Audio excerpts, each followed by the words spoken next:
Olá a todos e a todas. É um imenso prazer receber vocês novamente aqui nessa aula exclusiva do Quebra Corrente, né? O Clube do Livro Jurídico da editora Contra Corrente, né? E hoje nós vamos ter um prazer enorme de lançar mais uma obra que vocês já receberam, que é esse livro aqui. Acho que vocês conseguem ver a história não contada da teoria geral do Estado no Brasil, juristas adaptáveis, ditadura e ensino jurídico no Estado Novo, do professor Matheus Rocha Tomás, que está aqui com a gente nessa oportunidade. O professor Matheus, ele é doutor e mestre em Direito, Estado e Constituição pela UNB, né, professor da faculdade da UNB também, e coordenador da Escola Nacional da Advocacia do Conselho Federal da OAB. E ele é advogado, um dos mais renomados aqui do nosso país, eu posso assegurar isso.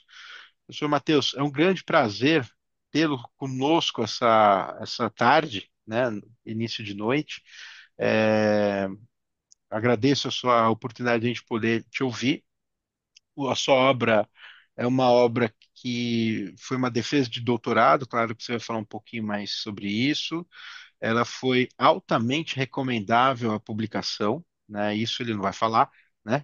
Mas eu falo aqui, foi super bem indicado e realmente quando a gente pegou a obra nas nossas mãos aqui, podemos constatar a profundidade dela, né?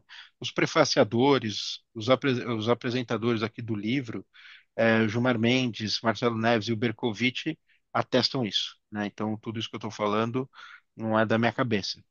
Tem cabeças muito melhores que a minha falando sobre isso. Eu te agradeço muito a oportunidade, né, da gente poder publicar uma obra de fôlego, que ela é uma obra de fôlego, né? É uma obra grande, profunda, né, de um livro de quase, faltou pouquinho para chegar a 1.000 páginas, né? 9 páginas para ser mais exato. E então é um prazer tê-lo aqui e a gente está ansioso para ouvi-lo um pouquinho sobre o seu livro. A palavra é sua, professor. Querido Gustavo, boa tarde aos nossos ouvintes, às nossas ouvintes da editora Contracorrente, do Clube de Leitura. Né? Em primeiro lugar, eu gostaria de agradecer uma vez mais pela publicação. Né? A editora Contracorrente se afirma cada vez mais como a melhor editora jurídica do país. Isso é um motivo de muito orgulho para mim, né? Que tive a obra aceita para publicação, tive todo o suporte. É realmente uma editora bastante diferenciada e agradeço isso tudo na pessoa do Gustavo, professor Gustavo, que é, né, um grande jurista, advogado, professor, né, e conhecedor do direito público. Então, isso me envaidece ainda mais para a publicação. Bom, como o professor Gustavo adiantou, trata-se de um livro, a versão comercial agora da minha tese de doutoramento, que defendi agora em fevereiro, aqui na Faculdade de Direito da Universidade de Brasília. Né? É uma pesquisa que eu desenvolvi ao longo aí de 3 anos e meio, 3 anos e 8 meses, mais ou menos, né? E é um tema que, na verdade, me inquieta há bastante tempo, né? Bem mais tempo do que esses 3 anos e meio em que eu desenvolvi a pesquisa. Né? Quando eu realizei meu curso de Teoria Geral do Estado na graduação com o professor Menelik de Carvalho Neto, né, que é o meu orientador, professor aqui de Direito Constitucional na UNB, antes tinha sido professor de Direito Constitucional na UFMG. É, Desde as aulas do professor Menelik, esse tema me chama a atenção, né? Por quê? E ele chamava a atenção bastante para isso, tanto na sua tese de doutoramento também, né? Sobre esse tema da teoria geral do Estado. E se formos analisar, né, e foi aí, acho que surgiu o meu interesse em aprofundar esse tema, é, se formos analisar os principais livros de teoria geral do Estado no Brasil, talvez os três principais sejam os livros do professor Dalmo Dallari, da USP, do professor Paulo Bonavides, da Federal do Ceará, e do professor Miguel Reale, também da USP. Né? Esses talvez sejam os três mais clássicos autores da teoria geral do Estado no Brasil.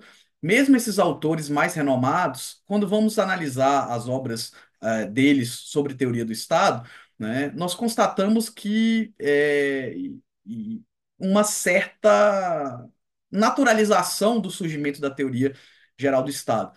Né? Não há um aprofundamento das origens da teoria geral do Estado, uma preocupação de como ela surgiu. né? E esses são os três melhores autores, mais renomados, têm uma contribuição gigantesca, é claro, né, no desenvolvimento dessa ciência no Brasil, mas não se preocupam especificamente com esse tema, né? E vários outros autores, né, que também se debruçaram sobre esse ramo específico do direito também não têm essa preocupação. Então, transparece dessas obras uma certa naturalização, como se a teoria geral do Estado tivesse surgido do nada, como se ela fosse simplesmente uma ciência salutar, neutra, importante, né, para estudar o Estado, porque o Estado é importante e isso é meio que uma tautologia, né, um fim em si mesmo. É um raciocínio circular que perpassa, muitas vezes de maneira, obviamente, não consciente, né, algo que fica subentendido nas linhas da imensa maioria da produção sobre teoria do Estado do Brasil. E, é claro, com diversas exceções, né? É óbvio que não são todos os autores, nós temos diversas exceções, por exemplo, o professor Gilberto Bercovitch, que é um gigante da teoria geral do Estado no Brasil e também se preocupa em demonstrar essas fragilidades analíticas, né, dessa ciência.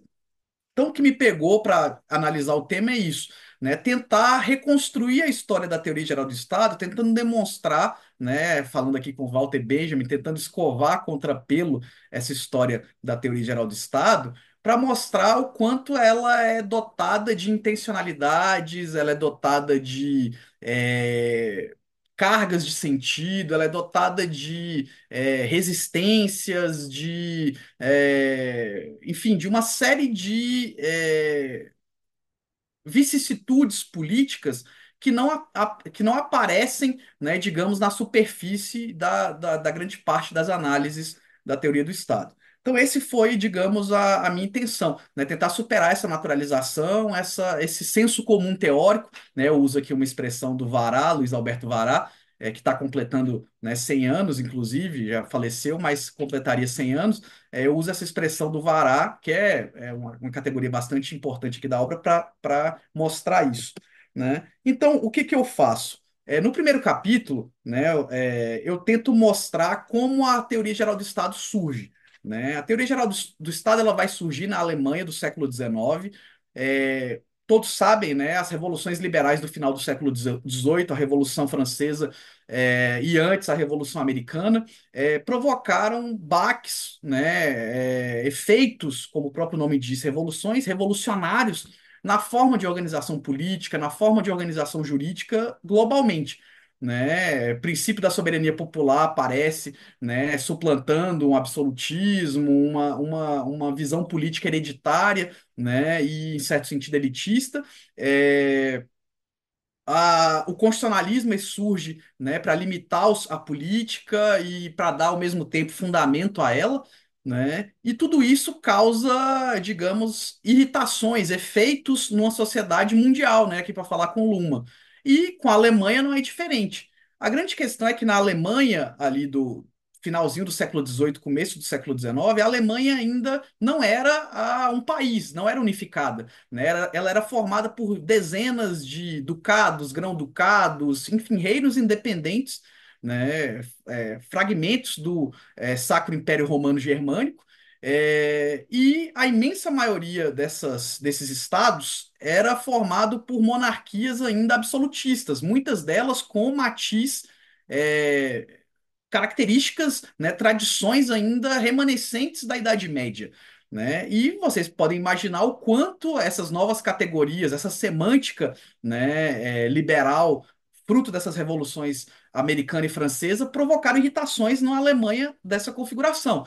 Né? Então, o princípio da soberania popular, o constitucionalismo começaram a se, digamos, entrechocar com essa estrutura ainda bastante tradicional, absolutista, né, que dominava amplamente esses estados germânicos. E a teoria geral do Estado ela vai surgir nesse contexto, né? Tenta-se, né, uma revolução liberal na Alemanha em 1848, é uma revolução, né, em Frankfurt que é sufocada rapidamente, sobretudo pela Prússia, que era o principal estado germânico, né, é sufocado rapidamente e se prepara a partir da resistência, né? O Marx, na crítica da filosofia do direito de Hegel, ele tem uma frase famosa na introdução, né? Ele criticando a conjuntura reacionária da Alemanha da época, ele fala que a Alemanha tomou parte de todas as contra-revoluções sem ter tomado parte das revoluções que as antecederam, né? Justamente para criticar o ultraconservadorismo alemão do século XIX. E vai ser nessa ambiência, né, pós-tentativa de revolução de 1848, rapidamente sufocado pela Prússia, repito, que vai se desenvolver a teoria geral do Estado. Né? E ela tem um antecedente, um pai fundador, digamos, absoluto aí, né, com o perdão do trocadilho, que é o Stoll, né, Friedrich Stoll, Friedrich Julius Stoll, que era um político conservador, líder religioso, né, e que vai desenvolver a teoria do princípio monárquico, né? Ele vai tentar, digamos, adaptar um conceito de constitucionalismo que não fosse aquele liberal das revoluções francesa e americana, mas que fosse um conceito de constitucionalismo adequado a essa ambiência restauradora alemã pós 1848, não é? E vai ser aí que o princípio monárquico vai ser desenvolvido. Né? O princípio monárquico, grosso modo, né, a partir dessas reflexões de Stahl, ele vai ser ancorado em três regras hermenêuticas básicas, né, que o professor Menelik de Carvalho Neto recupera na história, né, alemã e coloca na sua tese de doutoramento, a sanção no procedimento legislativo. O professor Gabriel Rezende, que fez o guia de leitura aqui do clube, também recupera essas regras, fazendo remissão ao professor Menelik, que é a seguinte: só o monarca é portador da soberania, né? A primeira regra. Ao contrário das revoluções liberais, em que a soberania era popular, o poder provém do povo, né? O princípio monárquico afirmava que só o monarca era detentor da soberania, e ela era una e indivisível, ela não poderia ser dividida com quem quer que fosse, não se reconhecia, né, a soberania popular. A segunda regra é que a Constituição ela não é fruto de revoluções, de movimentos populares, de insurreições populares, como nas 13 colônias inglesas, nos Estados Unidos da América ou na França, né? Mas ela era uma concessão graciosa do monarca, que resolvia graciosamente autolimitar os seus poderes, né? E a terceira regra em volta do princípio monárquico é de que, em caso de dúvida sobre a interpretação da Constituição, vigia a vontade do monarca, ou seja, em caso de dubiedades, a Constituição deveria ser interpretada em favor do monarca e não do povo. Né? Essas são as três regras básicas do princípio monárquico que foram desenvolvidas por Stoll. E é preciso, eu esqueci de falar, quando comecei a falar sobre isso, que essa ambiência política estava envolta naquele chamado Congresso de Viena. Né? O Congresso de Viena foi o quê? Depois que Napoleão cai, em 1814 para 15, né, as nações monárquicas da Europa elas se reúnem, né, no Grande Congresso de Viena para pensar a geopolítica europeia pós a era napoleônica, né, e representar uma resistência diplomática e política e geopolítica contra essas revoluções liberais que tinham ocorrido no final do século XVIII. E essa ambiência restauradora que eu falei para vocês, que o Marx criticou, da Prússia, que sufocou essa revolução, tentativa de revolução em 1848, está encadeada com esse Congresso de Viena, do qual a Prússia fez parte. É, digamos, engatada nessas reflexões de Stoll, nós podemos falar de outros quatro, agora efetivamente construtores, né? O Stoll está mais para, digamos, um ancestral político da teoria geral do Estado. Agora, falando especificamente dos quatro fundadores mesmo, temos Gerber, Laban, Girk e Elinek, né? Quatro juristas do século XIX, agora já numa ambiência de unificação alemã, né? A Alemanha, em 1848, ela se torna uma vez mais um império, né? O segundo império, agora muito em função de Bismarck. Bismarck era um chanceler da Prússia, né? E que vai pavimentar através de guerras, né? Sobretudo, a unificação alemã de 1870 e 1871. Né? E a Constituição Alemã de 1871 ela vai refletir isso. Na esteira da Constituição Prussiana de 1850, né, a Constituição Alemã de 1871 ela vai,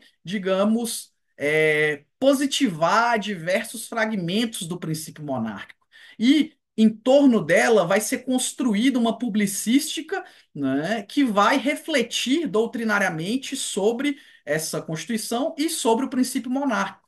E o cerne dessa publicística vai ser justamente a teoria geral do Estado. A teoria geral do Estado era, digamos, a joia da coroa, era a pedra de toque de toda a sistemática do direito público alemão da segunda metade do século XIX, né? E ela surge como uma ciência resistente, né? Resistente ao quê? Resistente a essas revoluções que eu falei, liberais do século XVIII. Ela surge para resistir, para servir como uma barreira de contenção a esses princípios da soberania popular, da separação de poderes, da Constituição como limitadora do poder do Estado, né? A teoria do Estado vai surgir para criticar esses princípios e colocar outros no seu lugar, sobretudo o princípio monárquico, né?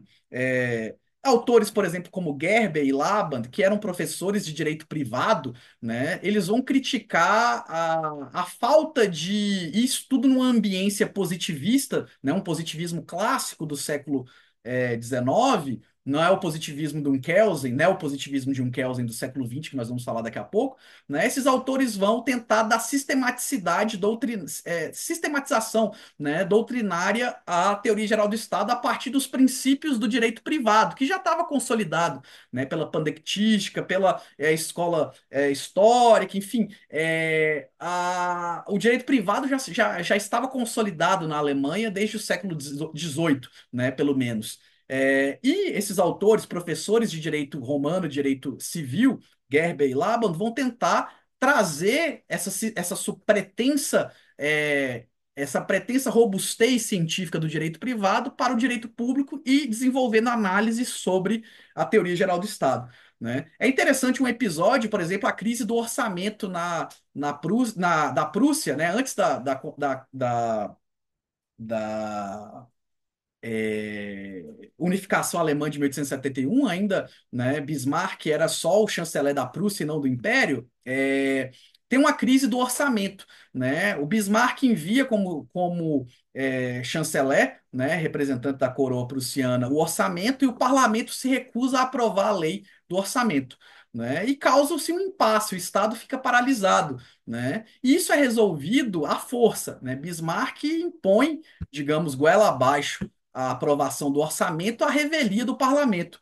E há um episódio interessante, o Laban, né, ele justifica num parecer a atitude do Bismarck, dizendo que o Estado não poderia ficar paralisado e que, na verdade, o orçamento era uma lei apenas em sentido formal, né, e não em sentido material, que cabia, ao fim e ao cabo, à coroa, digamos, manter a continuidade do Estado. É uma saída engenhosa de um professor até então um pouco obscuro, né, que vai se notabilizar como o grande jurista, como o Kronjurist do Segundo Império Alemão, né? Vai se transformar num solicitado parecerista, enfim, no grande jurista do Segundo Império, justamente a partir desse parecer que ele dá para Bismarck nessa crise do orçamento. Né? Gierke vai ser um autor mais vinculado a uma tradição organicista, né, que buscava ver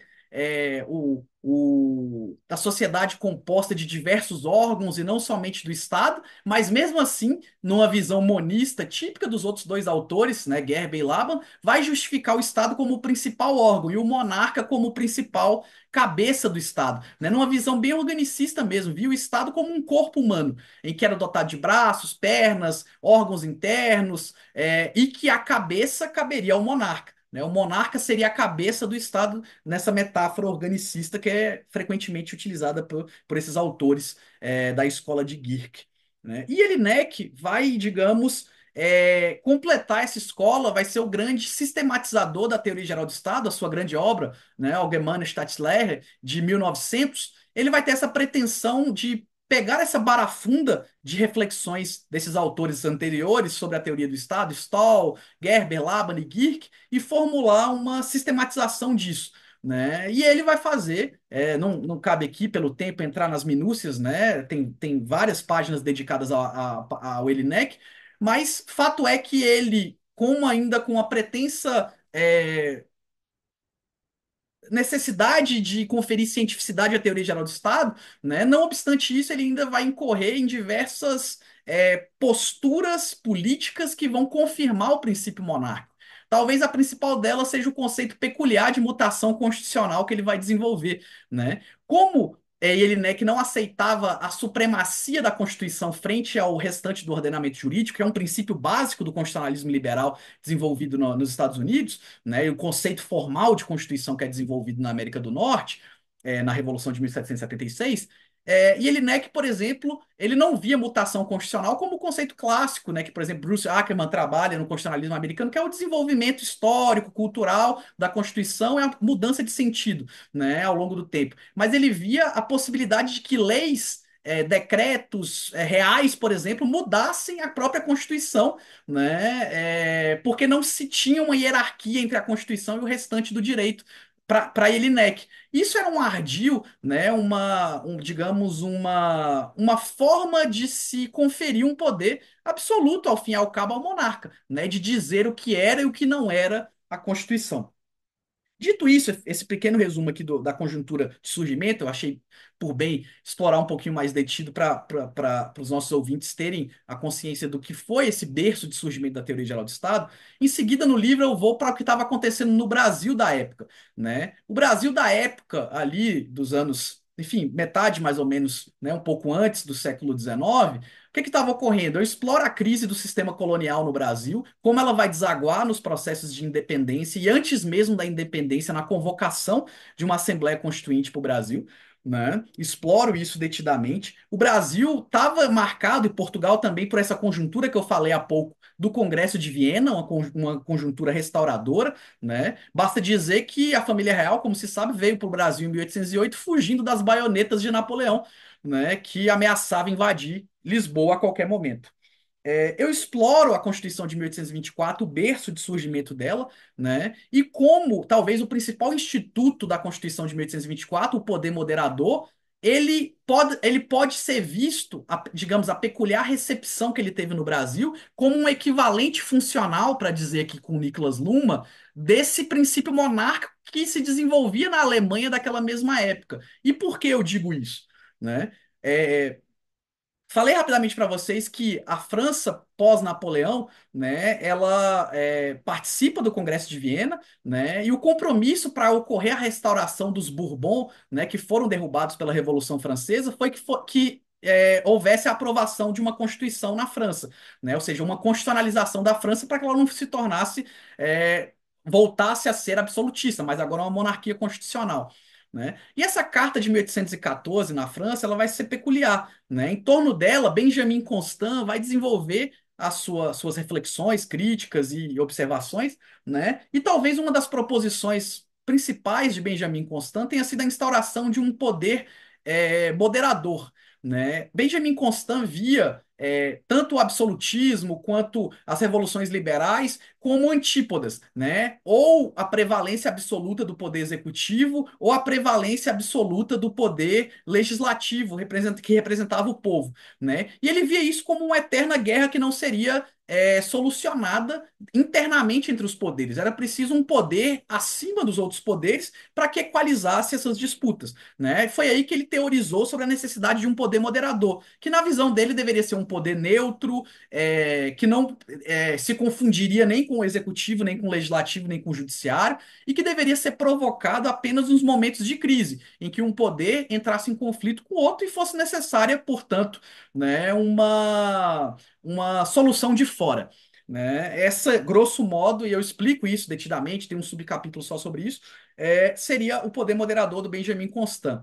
Ocorre que, por vias, né, transversas de constituintes que participaram da nossa Assembleia de 1823, né, que foi dissolvida por Dom Pedro I, que caminhava na visão dele para uma visão muito liberal, ele dissolve e entrega a redação da Constituição à ala mais conservadora, né, da Assembleia, e essa ala mais conservadora, sobretudo Carneiro de Campos, era um leitor assíduo do constitucionalismo francês, né, era um leitor assíduo de Benjamin Constant, e vai ser sobretudo a partir da pena de Carneiro de Campos que o poder moderador vai ser introduzido no texto da Constituição de 1824 no Brasil.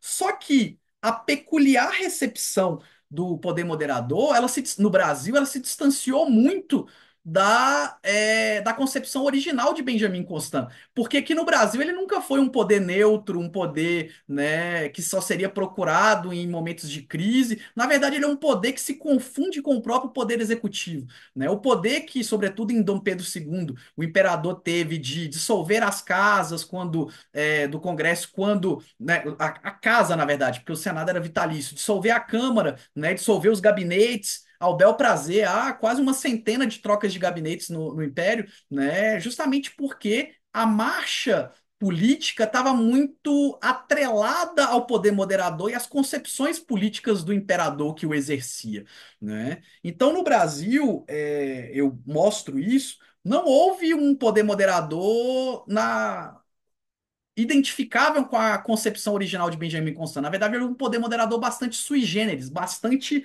ativo, né? E aqui, me valendo, por exemplo, de é, autores como Pimenta Bueno, Visconde do Uruguai, né? Eu mostro como aqui no Brasil também houve uma publicística conservadora que buscou refletir, tecer reflexões sobre o poder moderador e tentar justificar, por exemplo, que aquela fórmula tradicional da monarquia constitucional inglesa, o rei reina, mas não governa, que foi uma grande polêmica no Segundo Império. Aqui no Brasil, esses autores lutaram incessantemente para desmenti-la, dizendo que isso não se aplicava aqui, né, justamente para tentar justificar as competências governamentais, ao menos as interferências governamentais do imperador e do poder moderador no poder executivo e no legislativo.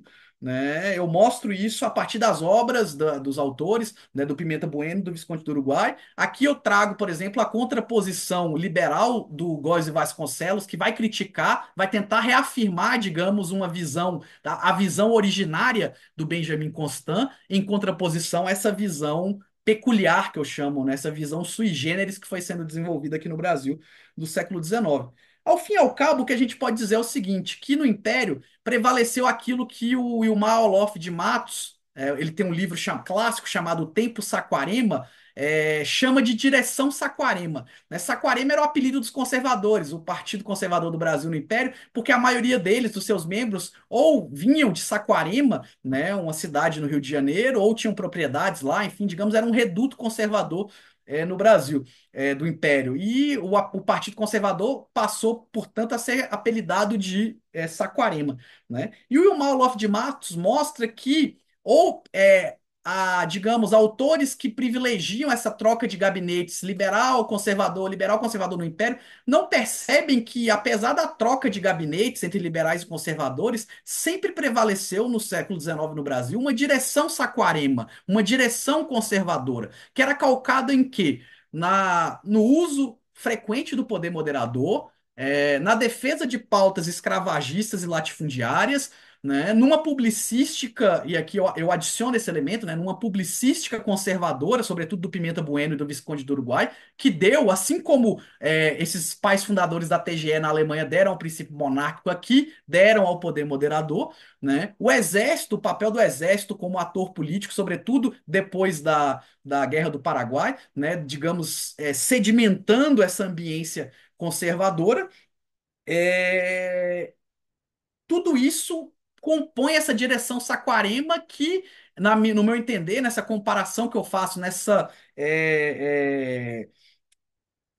equivalência funcional que eu suscito, né, a partir de Luma, entre o poder moderador no Brasil e sua publicística e o princípio monárquico e a teoria geral do Estado na Alemanha, né, comprova. É claro que eu não estou dizendo aqui que a Alemanha influenciou diretamente o Brasil, né? O Brasil estava muito mais apegado a uma tradição francesa. Ocorre que numa sociedade mundial profundamente integrada, né? E, por exemplo, tendo a própria França e a Alemanha ambas participado nessa conjuntura aí do começo do século XIX do próprio Congresso de Viena, é claro que, digamos, pairava um espírito restaurador mundo afora, e isso chegou no Brasil, né, também a partir desse Instituto do Poder Moderador. Né? Eu mostro, depois que mesmo com a proclamação da República no Brasil, houve um vácuo de poder, né? Houve um vácuo de poder no Brasil com a extinção formal do poder moderador, e esse vácuo de poder vai ser preenchido na Primeira República, depois de muita confusão ali no governo Deodoro e Floriano, a partir da famosa política dos governadores, né? Que Campos Salles vai construir no seu governo. Né? A política dos governadores vai estar calcada no uso instrumental das medidas constitucionais de exceção, né?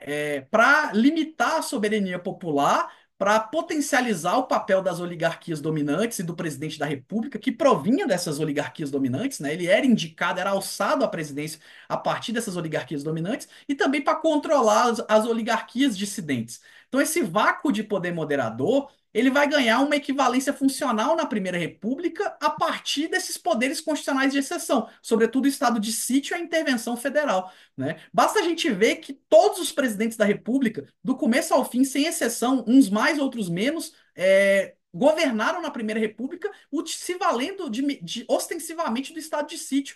Né? Qualquer manifestação popular, insurreição na rua, era motivo para a decretação do estado de sítio. E a intervenção federal era vista de maneira mais comedida. Por quê? Porque um dos princípios basilares da política dos governadores era interferir o menos possível nos estados, que a União interferisse o menos possível nos estados, né? Só que essa interferência ocorreu quando as oligarquias dissidentes nos estados colocavam perigo às oligarquias dominantes, das quais provinha o presidente da República. Então, aí o presidente da República utilizava a intervenção federal para poder, digamos, equiparar a política dessas oligarquias que se insurgiam à política federal. Né? Então eu examino tudo isso e mostro como, digamos, esse vácuo de poder foi preenchido, né, na Primeira República no Brasil, esse vácuo de poder moderador por essas medidas constitucionais de exceção. Analiso detidamente isso, inclusive falando da reforma constitucional de 26, falando, por exemplo, de um Alberto Torres, né, um autor que vai ser em muito sentido, um autor de transição, né, um crítico do liberalismo, dessa política da República Velha e, digamos, um autor sedimentador do paradigma do Estado Social no Brasil, vai influenciar um Oliveira Viana, por exemplo, e diversos outros. Né? Então, esse primeiro capítulo é basicamente isso. Vou explorar essa equivalência funcional entre Alemanha, contexto alemão e sua doutrina conservadora, a sua publicística conservadora, e, paralelamente, contexto brasileiro e sua doutrina da época, da mesma época, também, né, conservadora, é claro, em outro sentido, com outra tradição, com peculiaridades próprias, com estruturas brasileiras próprias, mas que permite uma comparação. Eu não estou dizendo que os contextos eram iguais e a publicística era igual, mas são comparáveis. Né? No capítulo 2, o que que eu faço? Eu volto à Alemanha. Né? A Alemanha, como vocês sabem, né, vai ser a grande, em certo sentido, deflagradora da Primeira Guerra Mundial. Sua política militarista, imperialista, né, vai provocar a deflagração da Primeira Guerra Mundial. E durante a Primeira Guerra Mundial, não só na Alemanha, mas em diversos países, como a Inglaterra, né, a França, vão ser expedidas legislações de emergência, né, durante o conflito, que vão passar poderes do legislativo para o poder executivo para poder cuidar da guerra, né, cuidar de medidas durante o conflito. Né? E isso vai se refletir no constitucionalismo que vai se desenvolver posteriormente à guerra, até na própria Constituição de Weimar. Né? Isso vai ser interessante. Então eu mostro como esse constitucionalismo de exceção da Primeira Guerra Mundial ele vai influenciar e muito, né, a própria configuração da Constituição de Weimar e, por exemplo, no famoso artigo 48, né, que vai prever medidas de exceção à disposição do chefe de Estado, né, do presidente da República, e não do chefe de governo, que era o primeiro-ministro, o chanceler. Né? Isso costuma muitas vezes até ser um equívoco, né? Muitas pessoas apontam a causa da falência de Weimar nesse artigo 48, mas se esquecem que a possibilidade de acioná-lo não era do chanceler que governava, era do presidente, que era visto, digamos, ainda como um resquício até, uma inspiração até monárquica, como chefe de Estado. Né? Muitas vezes isso é esquecido e, de maneira simplória, se atribui simplesmente ao artigo 48 abstratamente todas as catástrofes de Weimar. Né?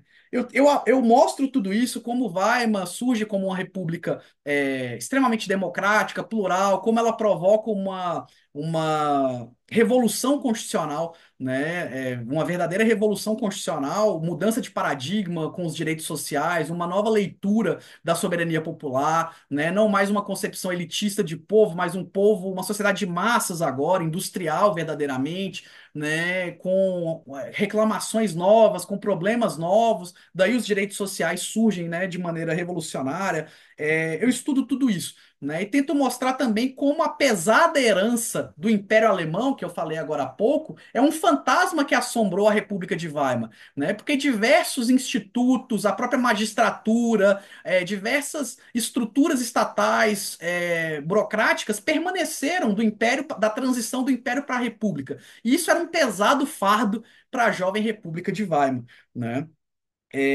Mostro, né, como as crises econômicas e financeiras de Weimar, né, sobretudo devido ao leonino Tratado de Versalhes, né, que vai imputar todos os males da Primeira Guerra à Alemanha e vai penalizá-la com perda de territórios, proibição de ter exército, pagamentos de bilionárias somas, sobretudo à Inglaterra e à França, né, tudo isso vai provocar, somado à crise de 29, vai provocar uma série de recessões, né, políticas na Alemanha, né, e vai ser uma ambiência, digamos, dentro também daquela disputa ideológica com os comunistas, né? A gente não pode esquecer que em 1917 teve a Revolução Comunista na Rússia, né? E um dos princípios da Internacional Comunista era espalhar essa revolução por toda a Europa, né? Então, diversas células comunistas vão se instalar nos diversos países da Europa e a Alemanha, com a Alemanha não é diferente,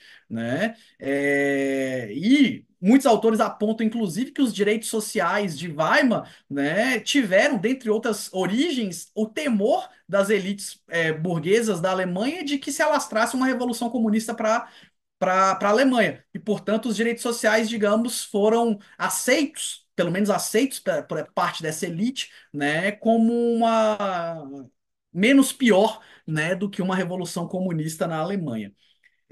Eu estudo tudo isso e todo esse cenário de crise, né, por esses múltiplos fatores, vão desaguar. É claro que eu não posso me deter muito aqui na exposição sobre isso, no livro está explicado de maneira detida. Isso vai desaguar, por exemplo, em movimentos extremistas na Alemanha, né, como o nazismo, que vai surgir a partir dessas crises generalizadas em Weimar, é, essa possibilidade de contornar, essa intencionalidade de contornar o Tratado de Versalhes, né, e de revanchismos contra eles, e também uma peculiar ojeriza, né, da extrema-direita à democrática Constituição de Weimar, né, uma tentativa de contorná-la e, digamos, concentrar os poderes nas mãos, né, do Poder Executivo e não naquela grande coalizão democrática que sustentou Weimar por um longo período, né? Vai ser basicamente isso que vai propiciar a eclosão do nazismo, né? Grosso modo, é claro, tem vários outros fatores que eu coloco no livro e não posso falar todos aqui. Paralelamente a essa doutrina, a essa conjuntura, vai se desenvolver na Alemanha uma ressignificação da teoria geral do Estado, né? A teoria geral do Estado que em 1900 se imaginava que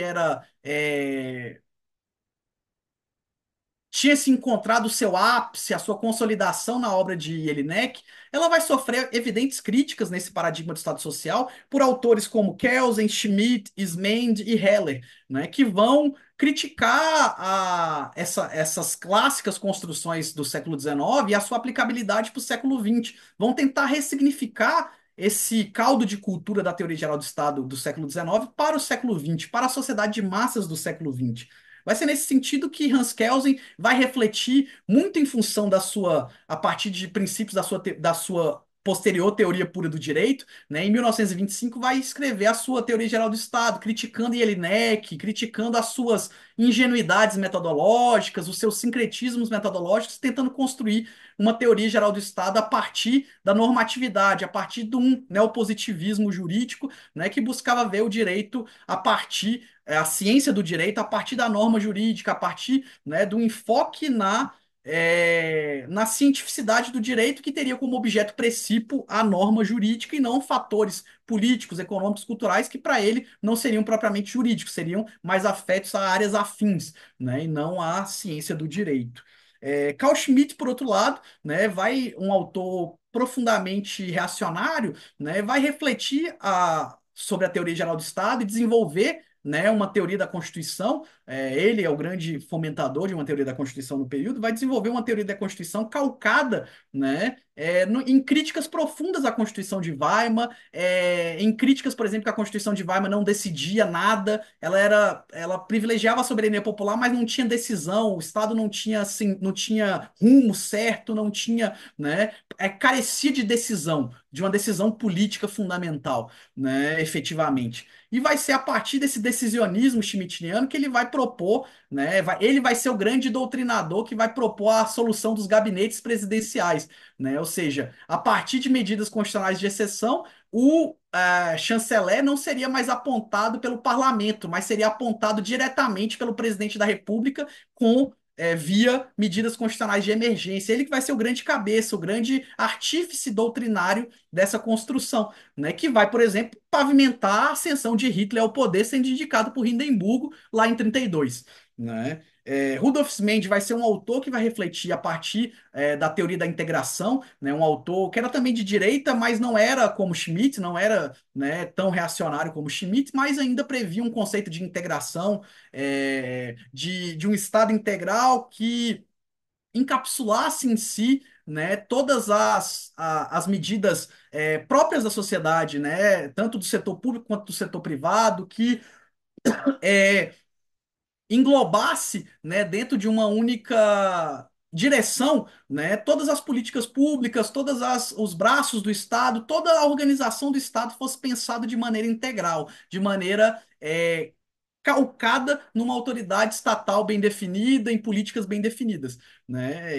Ismende afirma, eu exploro isso detidamente aqui, ele não se aproxima tanto de um Schmitt, mas inicialmente ele estava, digamos, era muito mais um crítico de Weimar do que um apoiador. Isso muda mais ao final, como eu coloco no livro. Hermann Heller, por sua vez, vai ser, dentro do seu socialismo de Estado, vai ser o grande defensor da Constituição de Weimar, né? Vai acabar vencido, obviamente, né? Sua obra à época, o Berkovitch gosta de reforçar isso, não era é, tão lida, tão, né? Mas depois vai se tornar um autor, enfim, chave desse período e eu exploro isso muito aqui, né?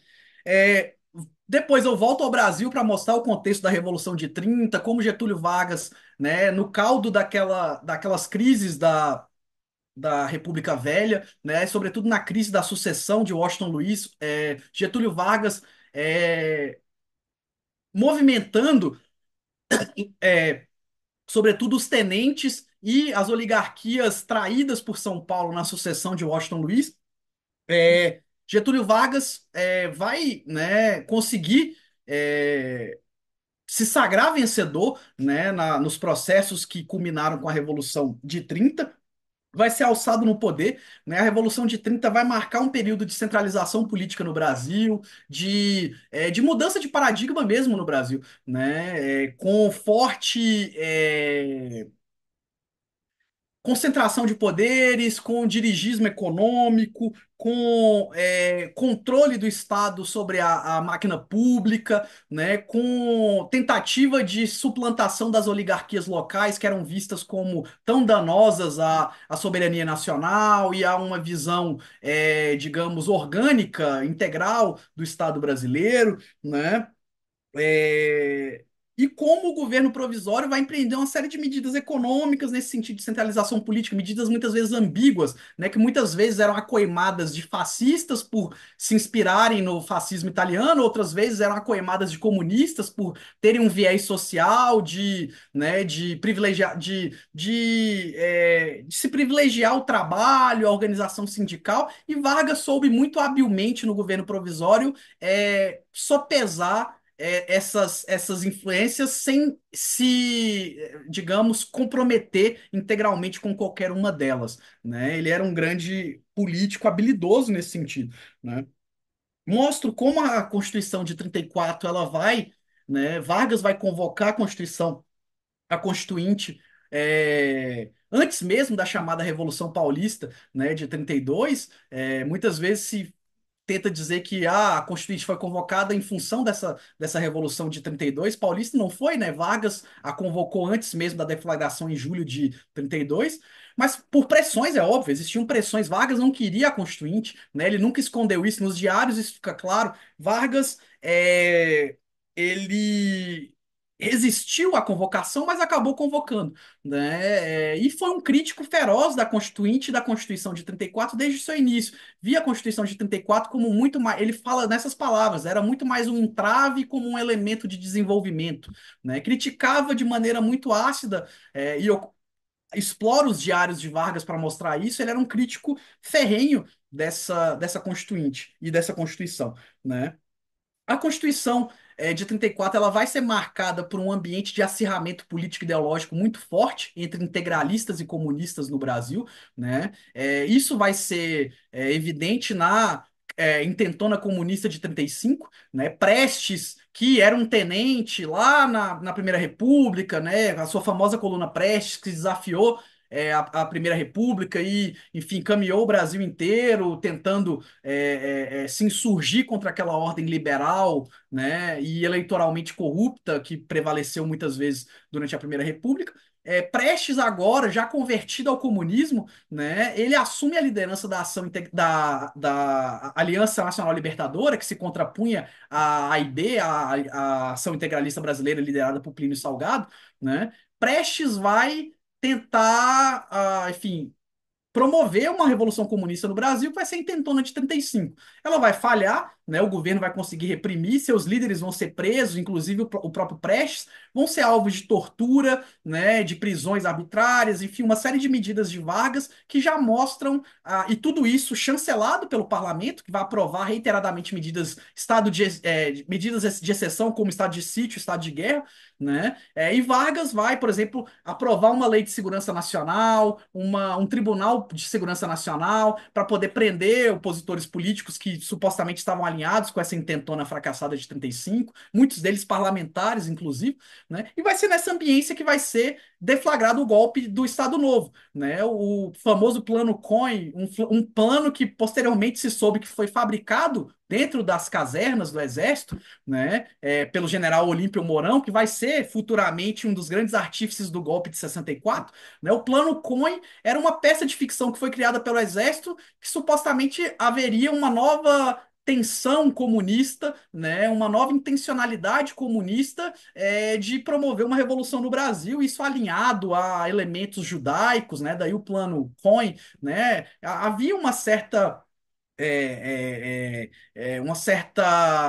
digamos, é, é, preconceito contra judeus também, além do comunismo, de crítica ao comunismo nesse plano Cohen, né? Fato é que ele foi divulgado amplamente nos jornais e Vargas, que já preparava na surdina com Francisco Campos, né, a Carta de 37, vai deflagrar o golpe do Estado Novo em 10 de novembro de 37 e outorgar essa carta. A Carta de 37 vai suplantar a Democrática Constituição de 34 e vai ser uma carta bastante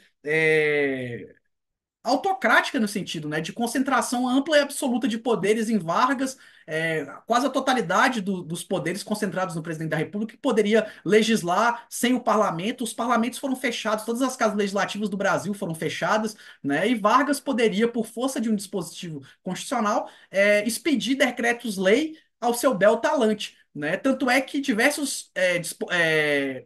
diversas normas importantes do Brasil, como o Código Penal de 40, o Código de Processo Penal de 41, a CLT, o Código de Processo, o Código de Processo Penal, o Código Penal, a CLT, enfim, foram outorgados por Vargas, escritos por Campos, né, ou com a sua coordenação, e são decretos-lei, né, porque eles não foram aprovados pelo parlamento, foram simplesmente expedidos pelo Poder Executivo.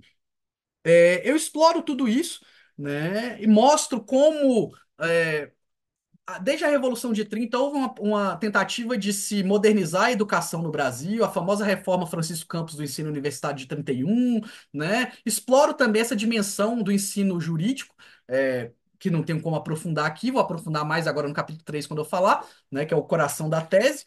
E uma das medidas legislativas mais importantes do ensino jurídico no Estado Novo foi que é o coração da tese, né, que é o Decreto-Lei 2639, de 1940.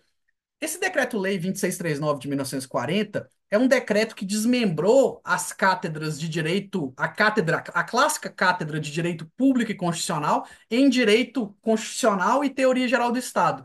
O decreto desmembrou as cadeiras, passou os antigos catedráticos de direito público e constitucional para a cadeira de teoria geral do Estado e proibiu a realização de concursos para a cadeira de direito constitucional. Essa cadeira deveria ser preenchida por indicação direta do presidente da República.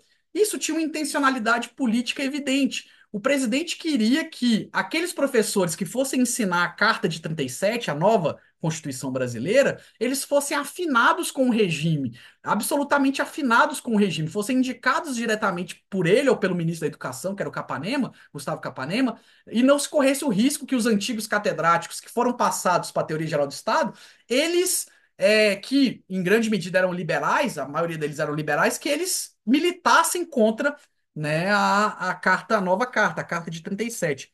E eu exploro isso detidamente, né? Tanto antes de falar sobre isso, eu mostro sobre as elites intelectuais do Brasil da época, falo sobre a relação entre modernismo artístico a Revolução de 30, como isso se misturou muitas vezes, uma revolução política com uma revolução artística, o perfil dos intelectuais, me debruço aqui sobretudo no caso de Minas, né, muitos dos intelectuais modernistas mineiros vão ocupar posições de proa, né, na Revolução de 30 no Estado Novo, como por exemplo Francisco Campos, Gustavo Capanema, Carlos Drummond de Andrade, e também os intelectuais paulistas modernistas, né? Como Cândido Mota Filho, como Menotti Del Picchia, como, enfim, Cassiano Ricardo, diversos outros que eu exploro, né? E o que eu tento mostrar a partir desse caldo de cultura todo, desse decreto-lei, dessa intelectualidade brasileira da época, né? São os efeitos concretos que esse decreto-lei teve nas quatro principais faculdades de direito do Brasil da época, né? A Faculdade de Direito de São Paulo, a Faculdade de Direito de Minas Gerais, a Faculdade de Direito do Rio de Janeiro, a Faculdade de Direito do Recife, né? Como esse decreto-lei foi concretamente aplicado nessas faculdades a partir de um duplo viés, né? Um duplo viés. A teoria geral do Estado, ela chega no Brasil da época, né? Um Brasil de uma ditadura do Estado Novo, um Brasil dominado por uma chamada ditadura constitucional, né? Essa teoria geral do Estado ela chega no Brasil a partir de um duplo viés. Um viés político, como doutrina do Estado Nacional, né, avançada sobretudo por um Francisco Campos, né, por um Oliveira Viana, e, por outro lado, também como uma cátedra universitária, a partir desse decreto-lei que eu acabei de falar para vocês, o 2639. Então, a partir dessa dubiedade da teoria geral do Estado e do direito constitucional, né? Aqui eu falo, eu exploro sempre os dois de maneira conjunta, até porque, como vimos, a teoria geral do Estado surge na Alemanha para se contrapor ao constitucionalismo. Então, digamos, eles são áreas siamesas, né? Elas caminham muitas vezes com atritos ao longo desse período, né? Com tensões em outros, com afinidades, né? Melhor dizendo, nesse especificamente que a gente está tratando. Então, eu exploro nesse capítulo 3 essas particularidades nas quatro principais faculdades de direito do Brasil, né? Como dinâmicas internas, e aqui surge o conceito de jurisconsulta adaptável do professor Ayrton Sirlander, né? Ele tem um texto que fala de Francisco Campos não como um jurista que seria intrinsecamente fascista, como muitas vezes se pinta nesse período do Estado Novo, ou um autoritário que vai apoiar a ditadura de 64. O Ayrton Silander mostra que o Francisco Campos era um jurisconsulto adaptável, porque na Primeira República ele participava das elites mineiras, né, típicas da política ali do café com leite, da política dos governadores. Depois ele se torna um dos artífices da Revolução de 30. Depois ele se torna o grande jurista do Estado Novo. Depois ele renega o Estado Novo e entre 45 e 64 ele é um jurista liberal. Em 64 ele é novamente convocado para redigir agora o ato fundador, o AI-1, da nova ditadura, né? E eu uso essa categoria da adaptabilidade jurídica para mostrar como, nessas quatro faculdades de direito, isso está permeado. Vários juristas, eles, ora, estão alinhados, né, com Vargas, seja antes de 37, seja durante o Estado Novo, para conseguir posições acadêmicas favoráveis, para conseguir cátedras, para conseguir posições políticas, né, vantajosas, como, por exemplo, Cândido Mota Filho, na USP, como, por exemplo, talvez Pedro Calmon, na Nacional de Direito, como Almir de Andrade, né, em certo sentido, e outros juristas que não foram adaptáveis, né, que mantiveram, digamos, uma posição ao longo de todas essas décadas de 30 e 40, posições, seja pró-Getúlio, como o Mário Casasanta, né, é interessante notar o seguinte, um exemplo de uma dessas dinâmicas. O decreto-lei obrigatoriamente passou os antigos catedráticos de direito público constitucional para a teoria geral do Estado, né? Em Minas Gerais isso não aconteceu, porque o ministro da Educação era o Gustavo Capanema, e ele era da mesma turma do Mário Casasanta.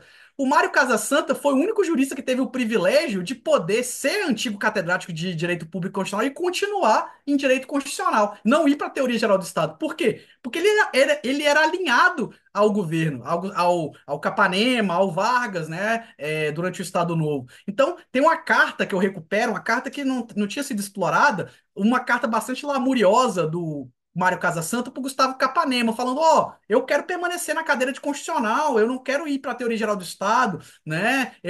Ninguém em Minas tem condição de ensinar tão bem quanto a carta de 37 do que eu, que sou alinhado a vocês. E o Capanema passa por cima do decreto e nomeia, deixa ele continuar na cadeira que ele quer, né? E eu exploro diversas outras vicissitudes parecidas, né? Na Faculdade de Direito do Recife, o papel do Agamenon Magalhães, que era o interventor em Pernambuco, foi ministro de Vargas, que é bastante interessante. Em São Paulo, a dinâmica.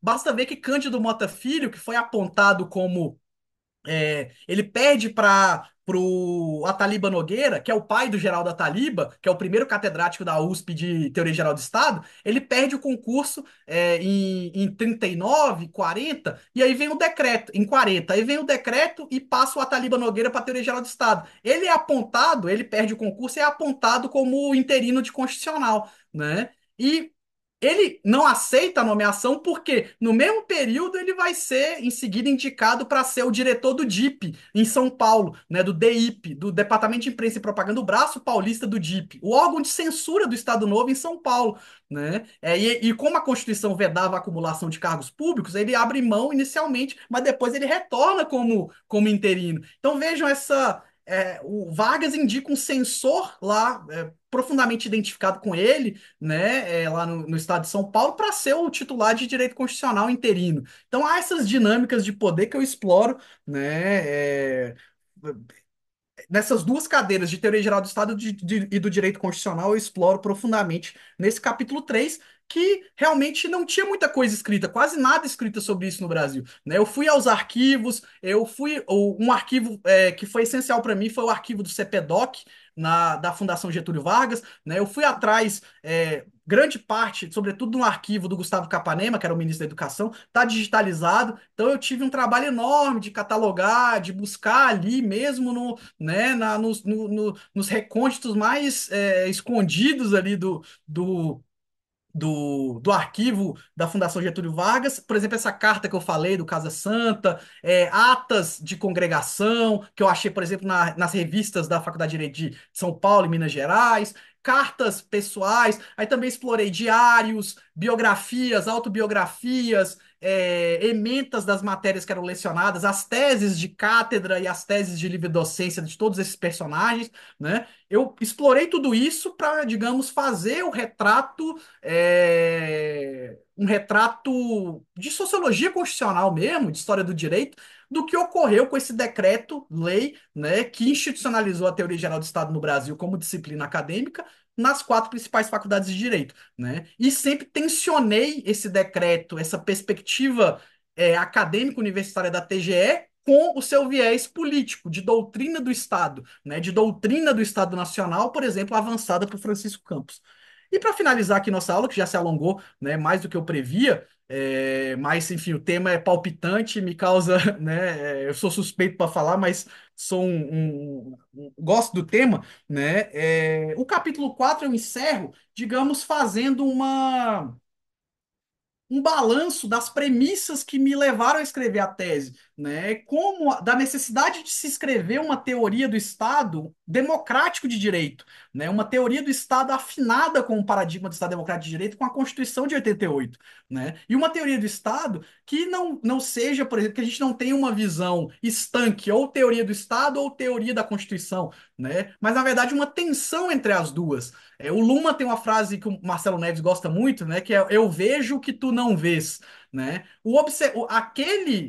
Talvez um observador possa enxergar aspectos que a gente não enxergue, né? E vice-versa. Então, a teoria geral do Estado, ela pode, digamos, beber muito de uma teoria da Constituição. Uma teoria da Constituição que veja, claro, democrática, não uma teoria da Constituição de Schmitt, né, como ela foi criada lá na década de 20, mas uma teoria do Estado de um professor Menelik de Carvalho Neto, do professor Gilmar Mendes, do Marcelo Catone, uma teoria do professor Bercovitch, uma teoria da Constituição do Estado Democrático de Direito, né, que reflita sobre os pressupostos plurais, democráticos, né, da nossa Constituição de 88, que, em primeiro lugar, digamos,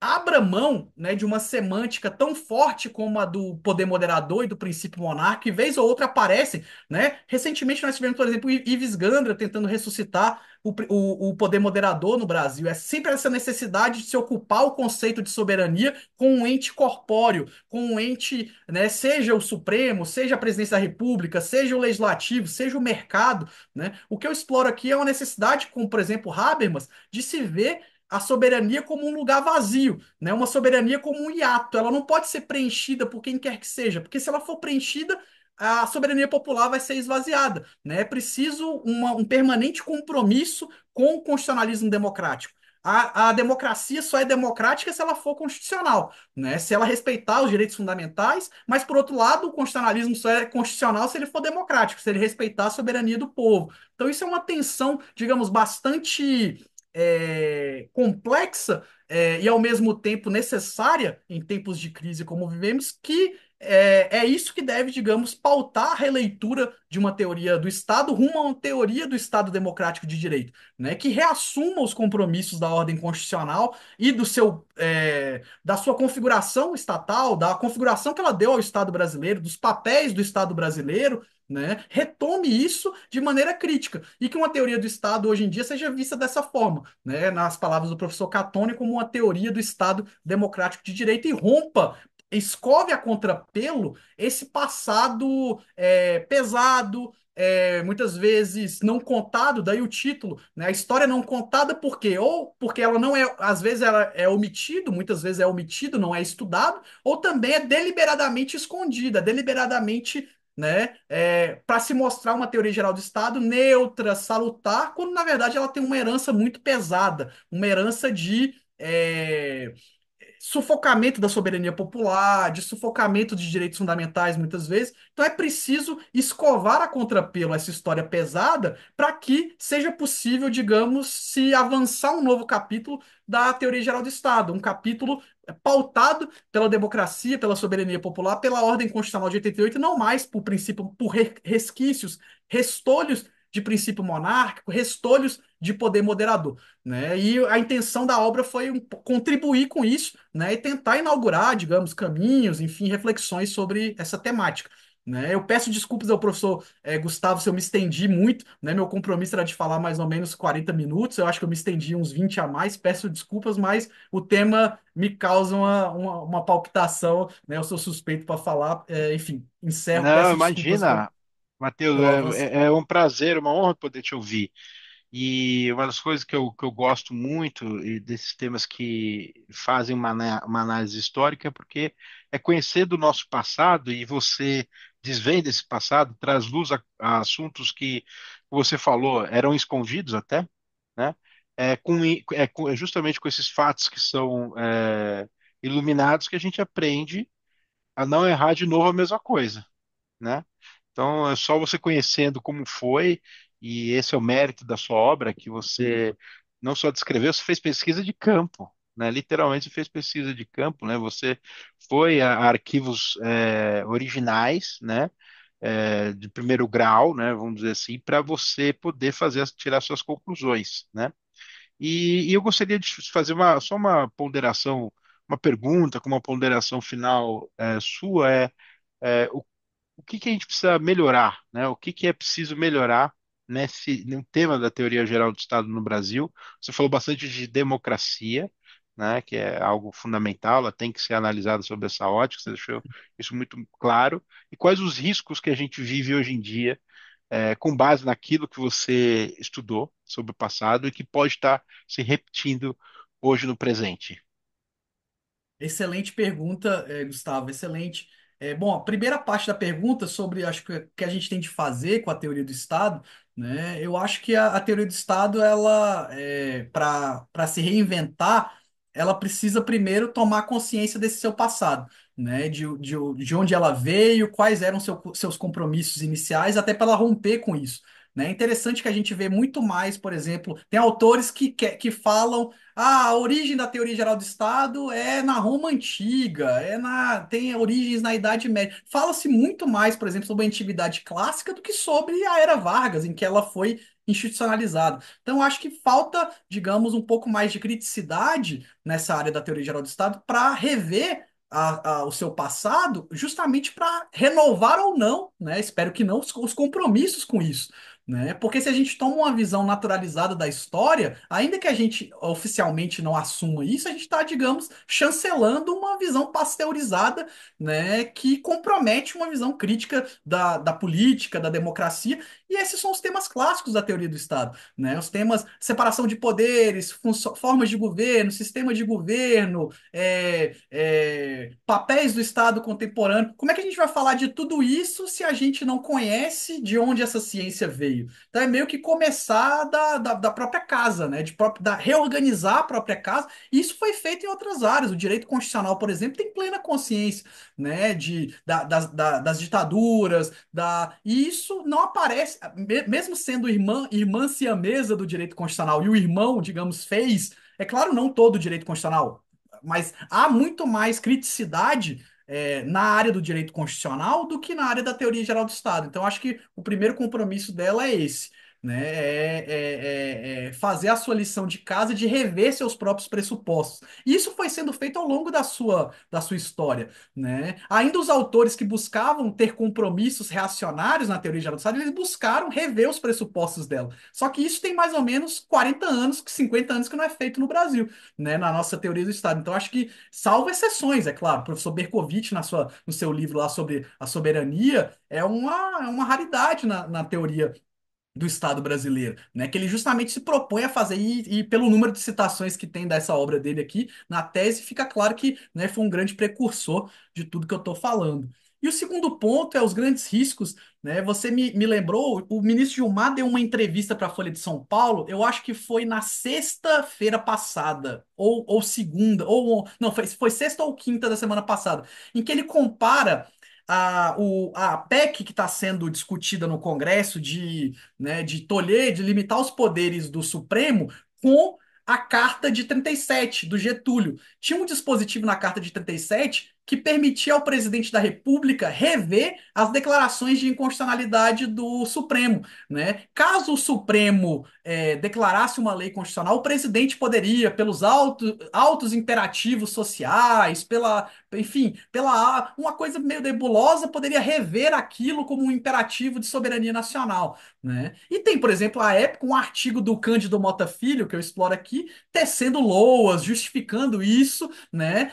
Que era uma medida benéfica e que o constitucionalismo americano não tinha um monopólio sobre o que era ou não o controle de constitucionalidade, que era a nossa versão aqui no Brasil, diferia da deles, né? Então, o ministro Gilmar compara isso e eu acho que os grandes riscos são esses, né? Que você falou, da gente não conhecer a nossa história e tentar reinventar medidas, né, autoritárias como sendo algo que não tem um enraizamento, não tem uma história, não tem cicatrizes na história constitucional brasileira. E tem, né? O Uhum. Brasil vem de duas ditaduras fortíssimas no século XX e uma medida dessa parece não ter, não ter compreendido isso.